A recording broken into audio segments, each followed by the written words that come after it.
Kali ini kita akan membahas tentang firman. Tapi firman yang akan kita bahas bukan firman dalam pengertian buku atau aplikasi Alkitab. Sharing kali ini kita mau membahas tentang firman yang hidup, firman yang kekal, yang hakikatnya adalah Allah. Dalam bahasa Yunani sebagai bahasa pengantar perjanjian baru, firman ditulis logos, sedangkan dalam bahasa Ibrani, firman ditulis davar. Baik logos maupun davar mempunyai pengertian yang sama, yaitu perkataan Allah. Perkataan yang muncul sebagai buah pikir atau hikmat Allah. Pengertian lain dari logos yaitu ekspresi atau penyataan Allah. Mari kita baca Yohanes 1 ayat 1-3. Pada mulanya ada firman. Firman itu bersama-sama dengan Allah, dan firman itu adalah Allah. Ia pada mulanya bersama-sama dengan Allah. Ayat ketiga, segala sesuatu dijadikan oleh Dia, dan tanpa Dia tidak ada sesuatu pun yang telah jadi dari segala yang telah dijadikan. Di episode 22 kemarin sudah kita bahas bahwa Allah menjadikan segala sesuatu dengan kuasa firman-Nya. Ketika Allah berfirman, maka semuanya jadi. Ketika Allah memberi perintah, maka semuanya ada.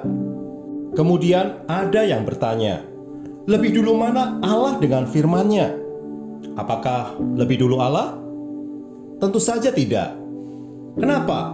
Karena jika Allah lebih dulu dari firman-Nya, berarti Allah pernah tidak bisa berfirman. Dan jika Allah tidak bisa berfirman, artinya Allah pernah tidak maha kuasa. Loh, kok seperti itu? Karena seperti yang tertulis di Yohanes 1 ayat 3, tanpa firman, tidak ada suatu pun yang telah jadi dari segala yang telah Allah jadikan. Kalau gitu, apakah firman lebih dulu daripada Allah? Itu tidak mungkin. Kenapa? Kalau firman ada lebih dulu dari Allah, lalu firman itu firman-Nya siapa? Bukannya firman itu adalah firman-Nya Allah? Jika firman adalah perkataan atau ekspresi dari Allah, tentu firman keluar dari Allah. Itulah sebabnya di Yohanes 1 ayat 2 tertulis, Ia, firman, pada mulanya bersama-sama dengan Allah. Bersama-sama Allah? Ya, firman manunggal dengan Allah. Satu dalam hakikat Allah, Bapa yang Esa. Tidak ada sesuatu yang lebih awal dari pada mulanya Allah menciptakan langit dan bumi. Bagi manusia, itulah awal permulaan dari langit yang kita lihat dan bumi yang kita tinggali. Allah menciptakan dari yang belum pernah ada sebelumnya menjadi ada. Melalui kuasa firman-Nya, Allah Bapa berekspresi, menciptakan langit dan bumi serta isinya. Ini sekaligus menjadi awal terjadinya batasan antara ruang dan batasan antara waktu. Jika ada pencipta, tentu ada sang pencipta. Kitab Yohanes 1 ayat 1 menjelaskan kepada kita jauh melampaui apa yang tertulis di kitab Kejadian 1 ayat 1. Dikatakan, pada mulanya ada firman. Firman itu bersama-sama dengan Allah dan firman itu adalah Allah. Pada mulanya ada firman.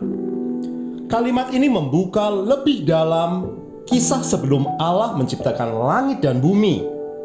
Kisah sebelum dunia diciptakan. Bahwa Dia yang disebut firman sudah ada. Secara kekal dan tidak terpisahkan, firman selalu bersama-sama dengan Allah. Melalui sang firman, segala sesuatu telah dijadikan. Dan sang firman ini satu hakikat dengan Allah. Apa sih yang dimaksud dengan hakikat?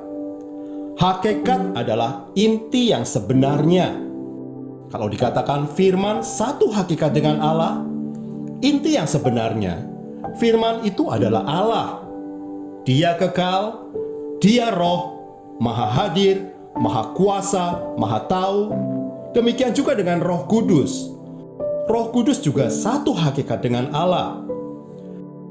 Firman Allah dan Roh Allah adalah Allah. Di Yohanes 8 ayat 42 tertulis, "Jikalau Allah adalah Bapamu, kamu akan mengasihi aku, sebab aku keluar dan datang dari Allah. Dan aku datang bukan karena kehendakku sendiri, melainkan Dialah yang mengutus aku." Jadi jelas, firman tidak diciptakan. Sang firman itu diutus dan keluar dari Allah Bapa. Di Yohanes 15 ayat 26, "Jikalau penghibur yang akan kuutus dari Bapa datang, yaitu Roh kebenaran yang keluar dari Bapa, ia akan bersaksi tentang aku." Roh Kudus itu bukan malaikat. Roh Kudus adalah Roh Allah yang diutus dan keluar dari Allah Bapa. Allah Bapa menjadi sumber dari keesaan Allah, di mana firman dan Roh Kudus berdiam di dalamnya.